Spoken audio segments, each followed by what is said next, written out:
If you've been running for a while but your belly fat hasn't gone anywhere, you're not broken. It's just that running shouldn't be your primary tool for fat loss. I've been running on and off for years, initially relying on it to lose fat with questionable results.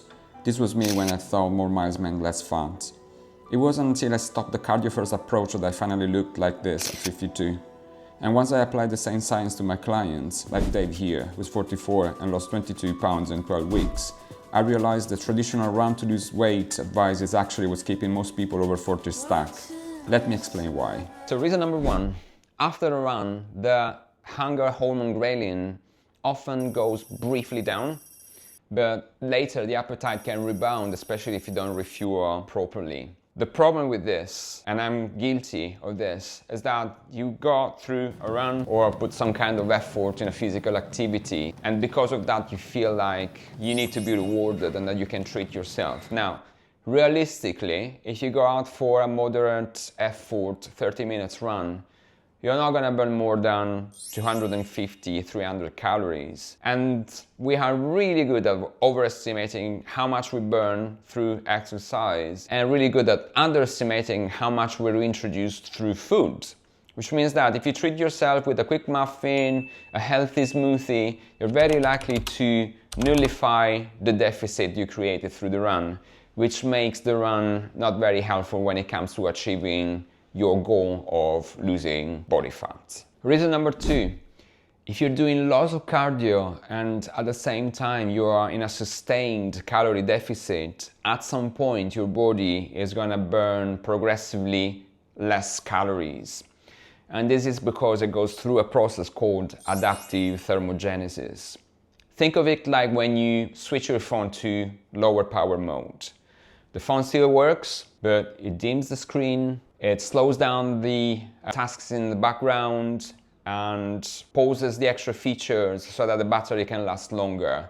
And your body works exactly the same way. So for example, your resting energy drops slightly, you subconsciously move less throughout the day, you leak less heat, and on top of that, the more you run, the more efficient become you with your running, which means that at the same effort you're gonna burn less calories. Reason number three, when we go out for a run, especially if it's a hard run, our stress hormone, the cortisol, is gonna spike. And that's not a bad thing. Actually, that spike is gonna help us to keep things in check while we run. The problem is a context of a regularly stressful life where the cortisol baseline is already elevated, and likely in that kind of context, the sleep is poor, the nutrition is not optimized. In that case, hard runs are not gonna help us lose fat because the body is actually primed to retain the fat because it feels like it's in a state of emergency. And reason number four, and that's especially relevant if you are over 40, is that many people run in what's called the gray zone. That's a zone in between an easy run and a hard run. Too hard to allow you to have enough volume to make it meaningful for fat loss, which also makes it pretty taxing for recovery, but too easy to allow you to achieve meaningful improvements when it comes to cardiovascular fitness.